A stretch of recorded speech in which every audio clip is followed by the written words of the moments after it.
계속해서 코리아 빅샷 가죠. 박근호 이사 오늘도 함께 합니다. 박 이사님. 자, 우리 어제 장 한번 또 점검을 한번 해보죠.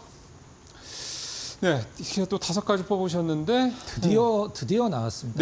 네이버에서 나오네요. 네, 네이버도 드디어 이제 발표를 좀 했고요. 그러게요. 아예 그냥 단말기까지 그냥 먼저 출시로 준비를 하는 그런 모습을 보여주고 있는데 카카오랑 네이버는 뭐 저희 코너에서도 계속적으로 좀 말씀을 드렸듯이 당연히 해야 되죠. 당연히 해야 되는데 조금 카카오보다 늦긴 했습니다만은 뭐 일단 네이버 페이도 참전을 선언했다 이렇게 보시면 될 것 같습니다. 네이버 페이는 지금 분할된 회사가 아니잖아요.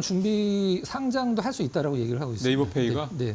그럼 사실 쪼개기 상장 아니에요? 네, 그렇죠. 네이버 주주들 입장에서는 카카오를 보면서 뭐 카카오는 여러 개를 쪼개놨는데 네이버는 그래도 다 갖고 있으니까. 그렇죠. 그거에 대한 어떤 프라이드가 있었었는데 네이버 페이도 이제 IPO 시점을 좀 고민을 하고 있다라는 뉴스도 좀 나왔습니다. 이재명 정부의 자본시장 정책에 정면으로 역행하는 처사가 아닐까. 네. 그런 생각도 물론 듭니다만 뭐 욕심은 나겠죠. 자, 엔비디아. $150 계속 유지하네요. 네, 그렇죠.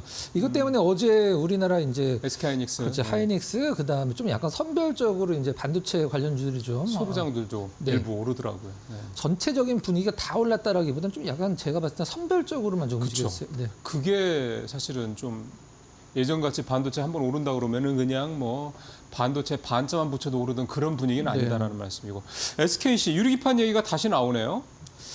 SKC 이제 유리기판 얘기 나오면 올라갔다가 이제 좀 잠잠해지면 다시 제자리 내려오고 거의 그대로 내려와요. 계속 네. 반복을 하고 있는데 사실 유리기판이 기존에 이제 유기기판을 어느 정도 대체를 할 건지 유리기판 얘기가 나올 때 이런 얘기가 지금 많이 대두가 되고 있어요. 어떤 의견이냐면 유리기판은 AI 가속기 외에는 거의 쓰이지 않을 것이다. 왜 그러냐면 보통 PC나 노트북이나 뭐 이런 스마트폰에 쓰기에는 너무 좀 투머치한 성능을 갖고 있기 때문에 필요가 없다. 그래서 가속기 외에는 기존의 유기기판을 대체할 가능성이 지금 굉장히 좀 낮다라고 좀 시장은 분석을 하고 있는 상황이에요. 사실 그게 대세인데 그 정도만 해도 되는 거 아니에요? 그럴 수도 있죠. 그렇다라고 하면은 생각보다는 어떤 그 매출이나 그러니까 영업이익이 시장이 이제 원했던 그렇죠. 것보다는 좀 약간 작을 수도 있는 상황이기 때문에 아무튼 뭐 증설을 검토를 뭐 한다라고 시장은 뭐 SKC 쪽은 밝히고 있습니다. 예. 현대차 최근에 주가 좋다가 또 어제는 또 좀 떨어지고 목표가 하향 조정. 참 관세 참 징글징글하네요. 네. 개인적으로는 그 어떤 증권사에서 나오는 이 목표가를 상향 조정하거나 하향 조정하는 건 사실 정말 큰 의미는 없다라고 생각을 합니다.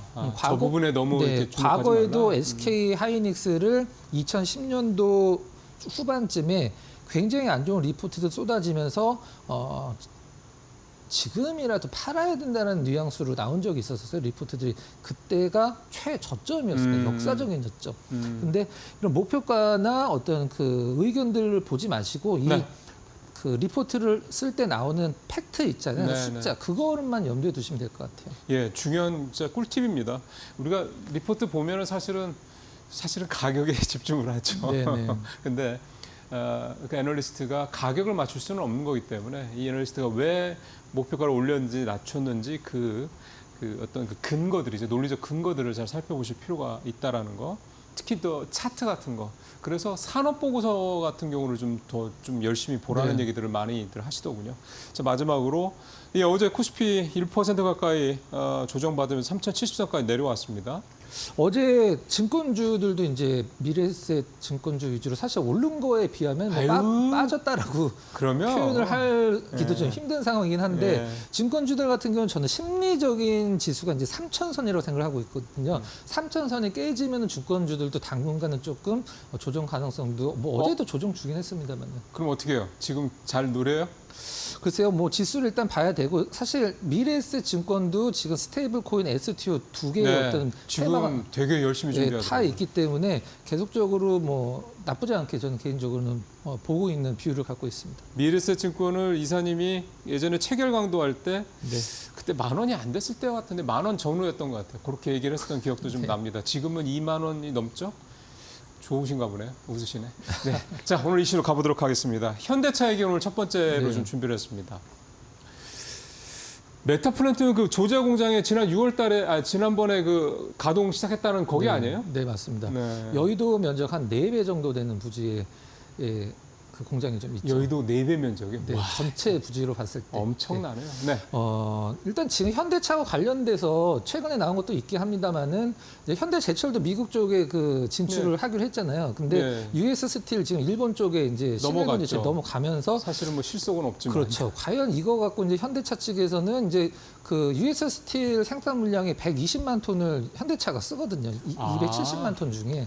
그래서 그 부분과 관련돼서 이게 이제 어떻게 풀어놔야 될까는 현대차 쪽도 이것과 관련돼서 좋을 건 없다라는 얘기도 많이 나오고는 있는데 그 얘기는 좀 약간 나중에 말씀드리도록 하고 네. 저는 이 관세와 관련돼서 그 현대자동차의 최대 지금 영국은 풀었죠. 영국은 풀었는데 현대자동차 최대 라이벌은 일본이고 도요타랑 폭스바겐이란 말이에요. 근데 독일이고 영국 차량은 뭐 현대자동차랑 겹치는 뭐 없죠. 접점이 없습니다. 네, 접점이 없기 때문에 큰 의미는 없다라고 보고 있고 누구나 다 그 어떤 부여받는 관세이기 때문에 물론 이제 국가적으로 이제 어떤 유예 기간이 풀리면 좀 달라질 수 있긴 합니다만은 저 특별히 어떤 차등을 둘 것 같진 않아요. 근데 이것 때문에 관세 때문에 자동차 전체적인 판매가 감소는 될 수는 있어도 어떤 뭐 현대차만 뭐 도요타나 폭스바겐 대비해서 특별히 좀 뭐 여류에 있다라고 생각을 하진 않거든요. 네. 그래서 이런 부분들은 저는 좀 약간은 뭐 이어령 비어령이 아닐까라는 생각을 하고 있습니다. 그리고 도요타는 가격을 좀 올린다라고 공식 발표를 했잖아요. 자동차 네, 값을. 현대 자동차는 미국에서 절대 도요타보다 가격을 올릴 수가 없거든요. 없죠. 절대 못 올립니다. 그래서 그런 부분들에서 아무래도 도요타가 자동차 가격을 올리면 영향이 좀 있겠죠. 네. 그런 부분들을 현대차가 소위 말하는 반사 이익을 얻을 수 있는 부분도 뭐 긍정적으로 보는 시각도 있기는 합니다. 수출이 그렇죠. 뭐 많이 줄었죠. 네. 일단 수출 작년까지는 굉장히 뭐 좋았다는 얘기도 있고 올해 4월 달까지도 뭐 좋았다라고 얘기를 하는데 5월 달 들어서 좀 약간 안 좋은 듯한 느낌을 주고 있고요. 이 부분이 이제 시장에서 이제 네. 2주 정도 남은 상황인데 유예가 관세 유예가 과연 어떻게 지금 풀까라고 하고 있는데 좀 뭐 우리나라 입장에서는 지금 협상의 난항을 겪고 있다라고 일단 오늘 새벽에 백악관에서 나온 얘기는 연장 가능성을 시사를 했습니다. 그러니까 보죠. 근데 지금 사실은 우리가 지금 여왕구 통상교섭본부장이 지금 미국 가 있거든요. 가서 뭐 무슨 구체적인 협상을 할 상황은 아니죠. 왜냐하면 지금 우리 지금 산업자원부 장관, 산업자원통상부 장관이 좀 그 임명이 되질 않았고 총리도 아직 지금 임명이 된 상태가 아니기 때문에 지금 뭔가 사인을 할 수 있는 상황은 아닙니다. 그러니까 가서 조금 뭐 유예를 연장하다든가 이런 식의 얘기들을 좀 할 것 같다는 얘기가 나오는데 지금 일단 분위기는 그렇게 가고 있고요. 네. 그다음에 제일 마지막에 뭐 이익이 감소하면 네. 주주환원율 35% 이상을 그쵸. 배당하더라도 뭐 의미가 좀 퇴색이 된다. 네. 뭐 그런 식으로 시장은 평가를 하고 돈을 있는 것 못 같습니다. 버는데 무슨 배당을 하겠습니까? 네, 다음 가보죠. 저는 오늘 이제 자료를 준비를 했을 때 가장 중점에 둔 게 무엇이냐면 그동안 이제 시청자 여러분들도 뭐 현대차에 대해서 TV에서 이제 뭐 얘기가 나왔을 때 뭐 전기차 판매 대수가 글로벌적으로 뭐 몇 위다. 미국 쪽에서 전기차 판매가 뭐 몇 대가 팔리고 있고 전년 대비해서 어느 정도 성장을 하고 있다. 이런 것들도 중요하지만 사실 전 기본적으로 현대자동차는 내수 시장을 잃게 되면 실질적으로 힘들다라고 생각을 하고 있어요. 그래서 오늘 현대차에 대한 얘기는 내수 쪽 얘기로 거의 다루지 않는 정말 뭐 TV나 이런 뭐 애널리스트들도 거의 다루지 않는 현대차의 내수에 대해서 한번 좀 다뤄보도록 하겠습니다. 과거에 2010년도 초중반까지만 하더라도 현대자동차가 글로벌 우리나라에서 버는 돈이 우리나라를 제외한 전 세계에서 버는 돈보다 더 컸습니다. 2010년도 초중반까지는. 근데 네. 지금은 물론 상대가 안 될 정도로 위쪽으로 많이 올라가 있죠. 근데 내수 시장이 지금 계속적으로 꺼지고 있는 게 저는 현대자동차의 가장 큰 문제점 중에 하나라고 생각을 하고 있는데 작년 기준으로 현대자동차가 12년, 13년 만에 역대 국내 판매가 최저치를 예. 기록을 했어요. 이 부분도 네. 가장 중요하다라고 좀 생각을 하고 있고요. 현대차가 작년에 이제 8%, 기아차가 4.8% 정도 떨어졌는데 일단 저는 가장 중요한 게 여기 이제 캐즘이라는 단어에서 소비 둔화는 중요하지 않다고 생각을 합니다. 과연 일시적이냐? 이게 가장 중요하다고 생각을 하고 있거든요. 캐즘 일시적 소비 둔화는 중요하지 않습니다. 좋아지면 되는데, 근데 일시적이냐가 과연 일시적이냐? 지금 전기차가. 그렇죠. 그게 가장 중요하다라고 생각을 좀 하고 있고요. 내수 부진으로 인해서 재고자산 이제 급증을 하고 그러게요. 있는데, 재고가 뭐 20조 가까이 되네요. 네, 현대차 재고라고 하면 그냥 뭐 만들어 놓고 안 팔린 차겠죠. 그러니까요. 지금 거의 20조 가까이 매년 이게 늘어나고 있다라는 게 가장 큰 문제점이, 뭐 수출하는 거야 사실 뭐 수출 물량에 맞춰서 만들기 때문에 이 재고는 거의 다 국내 판매를 그러니까요. 위해서 만들어놨다가 된 재고다. 아니 그러면 가격을 좀 대폭 낮추든가.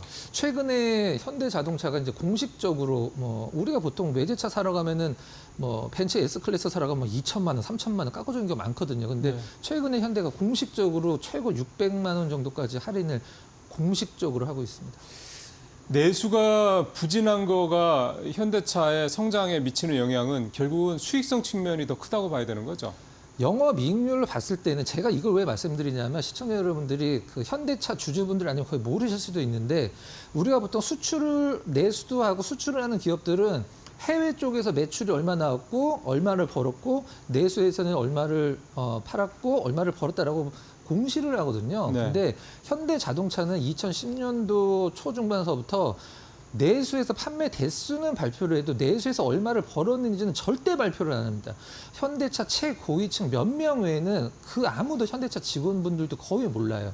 그 문제가 과연 전 뭘까라고 생각을 하고 있는데, 그러면 결국은 내수 쪽에서 판매되는 영업이익이 네. 영업이익률이 네. 수출 쪽보다 훨씬 높다. 그러니까 국내에서는 비싸게 팔아먹고 해외에서는 뭐 거의 그냥 원가 수준으로 해서 일단 비중을 늘리는 식으로 간다. 뭐 이런 얘기예요. 내수 판매 영업이익을 발표를 하다가 발표를 안 하게 된 이유가 바로 그겁니다. 네. 그리고 저는 가장 밑에 쪽 한번 청년층 운전면허 취득서 급감, 이것도 사실 앞으로 생각하면 굉장히 중요한 부분이라고 생각을 하고 그리고 있습니다. 이게 또 지금 테슬라가 지향하는 바가 그거잖아요. 네. 차 굳이 살 필요 없다. 네. 뭐 이런 식으로 개념. 어쨌든 보시죠. 또 표가 있을 텐데. 일단 지금 저만 하더라도 고등학교 때 한 반에 거의 58명, 59명 정도 있었거든요. 네. 근데 지금 한 반에 30명 정도 내외밖에 안 된다라고 그래요. 초등학교는 30명도 안 돼요. 네, 이제 뭐 청년들 수가 줄어들 수도 있긴 합니다만은 기본적으로 이제 면허 발급 건수가 줄어든다라는 것은 내수에서 자동차를 운전할 수 있는 혹은 자동차를 구매할 수 있는 수요가 좀 구매층이 굉장히 얇아진다는 뜻이거든요. 그래서 신규 운전자 취득자 수가 이제 20년도 대비해서 30%나 이제 그러게. 감소를 했다는 부분. 네, 그다음에 운전면허 학원도 2020년도 대비해서 150곳 정도가 네. 없어졌다라고 합니다. 네. 근데 저는 그런 생각도 들거든요. 사실은 현대차는 이제 내수 기업보다는 수출 기업이라고 봐야 되지 네, 않을까 맞습니다. 싶어서 미국의 조제의 HMGA 그 공장 지은 것도 사실은 그런 거고. 네. 그러면 내수 이렇게 부진한 게 이게 결정적으로 현대차의 발목을 잡을 만한 거냐라는 생각이 좀 드네요. 그리고 그것도 있죠. 우리가 보통 뭐 소카라든가 아니면 이제 차를 빌려서 타는 공유, 네. 그것도 이제 어떤 그 승용차 구매에 대한 욕구를 좀 저해시키는 그렇죠. 하나로 보고 있습니다. 예, 그러니까 전체적으로 지금 갈수록 내가 내 자가차에 대한 소유에 대한 자가차를 갖는 거에 대한 수요가 점점점 줄어드는 트렌드다. 네. 장기적으로 봤을 때 그런 얘기가 좀 되는 건데, 현대차 수출 쪽도 한번 좀 볼 수 있나요? 일단 뭐 전반적인 수출보다도 이제 분기 실적을 분기실적으로. 한 뭐 이게 한 20년 정도 되는 것 같아요. 20년이 좀 안 되는 듯한 느낌인데 한 10몇 년 정도 되는데 계속적으로 늘어는 나고 있습니다. 사실 현대자동차가 이 실적대로 주가가 올라왔다라고 하면 주가가 지금 자리에 있으면 안 되죠. 더 올라가야죠. 그렇죠. 과거에 지금 주가는 2009년도, 2010년도 주가와 거의 같은 레벨이기 때문에 일단 영업이익도 굉장히 늘어나고 있긴 합니다만은 시장에서 이제 자동차 산업 섹터 자체를 보는 게 좀 약간 뭐라고 그래야 될까요? 그 성장성에 대해서 뭔가 좀 상방이 좀 약간 닫혀 있다 이렇게 본다고 봐야 됩니까? 그렇죠. 일단 실적을 방어하는데 중요한 어떤 그 의미를 두는 거지 성장에는 네. 이렇게 큰 의미를 두는 것 같지는 않습니다. 그러니까요. 거기다 수요도 좀 줄고 있고. 그러면 이렇게 앞서 말씀하신 대로 그 외형 성장은 하는데 네. 영업이익도 늘고 주가는 그거에 못 따라가는 이유가 있지 않을까요? 뭐 기관도 대입을 해봤고 외국인도 대입을 해봤는데 기관 수급은 이렇게 약간 단기적으로는 현대자동차의 그 주가 흐름에 영향을 주긴 하는데 전반적인 외국인 수급이 가장 중요하죠. 이제 현대자동차의 주가 흐름이고 빨간색 선은 외국인 예. 수급만 붙여놓은 건데 거의 커플링이네요. 일단 저점에서 최근에 올라오고 오면서 주가도 좀 올라오고 있다라는 점은 좀 굉장히 고무적이긴 합니다만은 전반적으로 사실 대형주는 시장 코스피 시장 대비해서 수익률이 좀 아웃퍼폼하는 모습 보여줘야 되잖아요. 예, 근데 예. 시장 자체 지수보다도 지금 수익률이 안 나온다라는 게 대형주로서 가장 큰 문제라고 생각을 하고 있습니다. 일단은 관세 문제가 좀 완전히 해소가 돼야 현대차로서는 뭔가 좀 눈에 띄는 모습을 보일 텐데 사실 그때쯤 들어가도 뭐 수익률에 대한 목표치만 이렇게 높지 않다고 그러면 뭐 나쁘지 않을 수도 있겠다는 생각이 들고요. 즉 어떻게 보면은 그 성장성에 대한 부분에 지금 이사님 말씀하신 그런 부분들에 대해서 뭔가 좀 다른 모멘텀이 있을 수만 있다고 하면 글쎄요. 그러면 현대차가 지금 어떻게 보면 이런 가격대 20만 원대 초반의 요 가격대 요게 또 사실은 저점을 들어갈 수 있는 저점일 수도 있다 이렇게 생각도 좀 들긴 합니다. 어쨌든 이게 확실히 현대차는 전체적으로 외국인 수급하고의 이 매칭 이 수준이 굉장히 좀 높다라는 점을 이 차트를 통해서는 좀 확인해 볼 수가 있네요. 자, 두 번째 오늘 살펴볼 이슈는 한미 반도체 얘기입니다. 이렇게 되니까 SK 하이닉스가 주가가 연일 오르다 보니까 결국은 이제 소부장 중에서는 한미 반도체가 가장 먼저 좀 따라붙는 게 아니냐 이런 생각도 좀 들 법한데 내용을 한번 보죠. 네. 일단 마이크론 쪽에 이제 한미 반도체가 이제 하이닉스 독점이 깨지면서 마이크론 쪽에 납품하고 그다음에 지금 이제 중국 쪽에 납품을 했다는 기사가 나왔는데 사실 이 기사 중에 중국 반도체 기업 TC 본다 납품인데 어느 기업인지는 밝히진 않았다라는 기사도 있는데 이미 창신 메모리라고 이제 나와 있는 부분도 좀 있습니다. 뭐 거기로 가겠죠. 뭐. 네, 그렇죠. 예. 갈 곳이 사실 이렇게 한정적이니까. TC 분들 정도를 쓸만한 회사가 뭐 중국에 뭐 어디 네. 있겠습니까? 그다음에 이제 4월에 한미반도체 회장이 두 아들한테 지불을 증여한 게 문제가 아니라 회사 자체 내에서도 이제 이쯤이면은 이제 우리 회사 주가가 저점이 아닐까라는 인식을 했다라는 걸로. 이때가 그렇죠. 6만 원대 초반까지 떨어졌을 때예요. 네. 5만 원 후반까지도 살짝 네. 떨어졌다가 장중에 올라오기도 했어. 그러니까 되게 적절한 시점에 들어갔네요. 1%를 이제 두 아들한테 0.5%씩 줬는데 각각 360억. 0.5% 줬는데 360억을 부럽네요. 네. 1분기 매출 좋습니다. 90% 전년비. 영업이 뭐 2배 한 반 네. 정도. 예. 1분기 사실 장비 기업들은 사실 1분기, 2분기, 3분기, 4분기를 성수기, 비수기로 나눌 수가 없는 게 이제 발주가 나오면은 그럼요. 수주라는 거기 때문에 특별한 작년 1분기가 굉장히 안 좋았을 수도 있긴 한데 시장에서는 컨센서스 대비 안 좋았다고 굉장히 안 좋은 뉘앙스로 이거를 발표를 좀 했습니다. 그게 이제 아마 한화 세미텍 네. 상장사로는 하나 비전이죠. 네, 그렇죠. 이 네. 부분이 좀 있지 않을까 싶습니다. 이 독점이라는 게 좀 흔들리고 있다라는 네. 거. 자, 다음 가보죠. 두 기업을 한번 좀 정확하게 비교를 하기 힘들지만 시장에서 두 회사를 좀 보는 시선을 한번 좀 비교를 해봤는데요.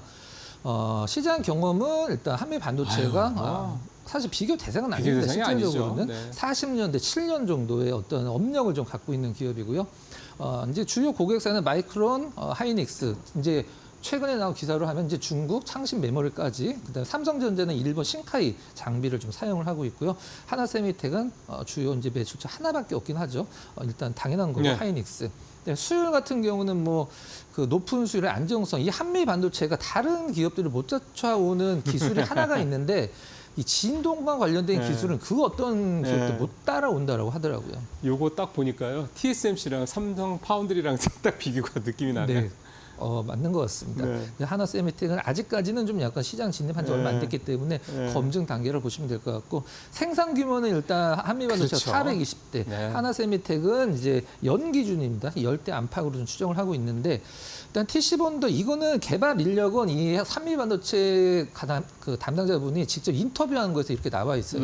우리는 연구 인력이 300명인데 하나 세미텍은 14명 정도밖에 안 되는 걸로 알고 있다. 이렇게 보시면 될 것 같아요. 예. 경쟁 우위야 뭐 말할 거 대신 또 없고요. 하나 세미텍은 또 하나 그룹이라는 또 그룹적인 차원에서 그렇죠. 이점이 있는 부분들이 있습니다. 한화가 반도체도 지금 사실은 좀 키우고 있기는 합니다. 그렇게 그게 좀 어떻게 보면 전면에 나서서 하고 있는 게 이제 한화 세미텍이라고 볼 수가 있겠고 여러 가지 노이즈들도 좀 많이 있는 네. 그런 상태이긴 하는데 이게 이제 결국은 이렇게만 놓고 본다면요 경쟁 상대가 될까 싶거든요. 근데 어제도 보면 한미반도체 6% 오를 때 하나세미텍은 9% 오르고 하는 거 보면 어쨌든 하나 그룹 차원에서 밀고 있다라 이런 부분들도 무시는 못한다.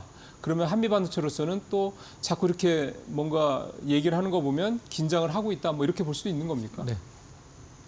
그러면은 그 하나세미텍의 어떤 시장에서 어떤 식으로 노출이 됐는지를 그러니까요. 한번 좀 봐보도록 하겠습니다. 사실 작년만 하더라도 하나세미텍이라는 이름을 들어보신 분들은 아마 안 계실 거라고 생각을 하고 있습니다. 뭐 하나 정밀기계가 있긴 있습니다만은 사명을 변경해서 하나세미텍을 출발을 했고 2월달에 일단 TC 본도를 처음 선을 보였어요. 하나세미텍이 여기서 이제 한미반도체가 조금 긴장을 했죠. 그다음에 3월달에 하이닉스의 그 HBM용 TC본도 14대를 공급을 했는데 여기에서 한미 반도체가 굉장히 좀 화가 많이 났고요. 그 네. 다음에 같은 달에 14대를 추가 공급을 했습니다. 여기서 이제 한미 반도체가 야 우리 구내식당 저기 하나에서 하는 아오홈에서 하는 거지 바꿔버려 해갖고 구내식당도 다 빼버리고 근데 CS 인력도 이제 다 철수를 시키고 해서 굉장히 좀 여기서 갈등이 좀 있었죠. 그때 SK 하이닉스 고위 임원이 뭐 고위직이라고 하는데 정확하게 누군지는 모르겠고 갔는데 안 만나줬대요. 곽 회장님이. 그래서 그것도 사실은 되게 화제가 되기도 했습니다. 네. 그다음에 5월 달에는 이제 그 하나세미텍과 한미반도체가 공동으로 일단은 들어갔는데 네. 더 중요한 건 여기서 하나세미텍 기계를 대당 가격을 더 쳐줬어요. 더 쳐줬어요. 더 쳐줬습니다. 한미 반도체보다.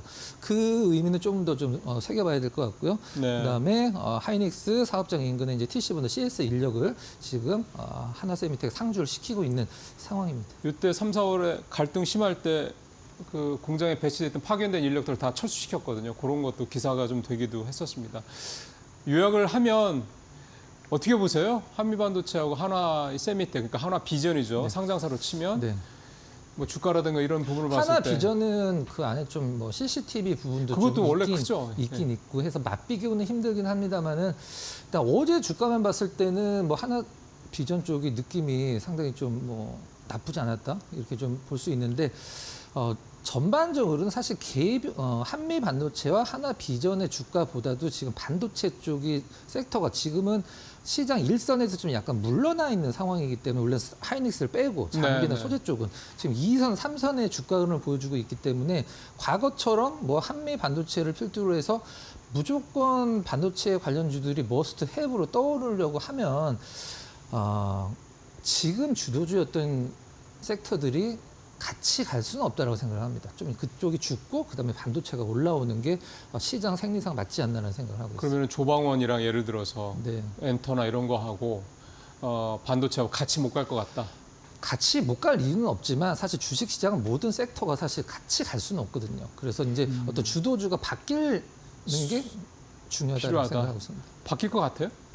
당분간은 조금은 뭐 추세는 유지가 될 것 같습니다. 그러면 추세가. 기존의 주도주들이 여전히 조금 더 가고 네. 반도체는 지금 반짝하긴 하는데 주도주를 교체를 할 만큼의 아직 그런 흐름은 네, 아닌 걸로 네. 보인다.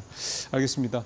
자, 오늘 박근혜 이사님과 함께 또 국내에서 좀 짚어볼 만한 이슈들 살펴봤습니다. 이사님 말씀 잘 들었습니다.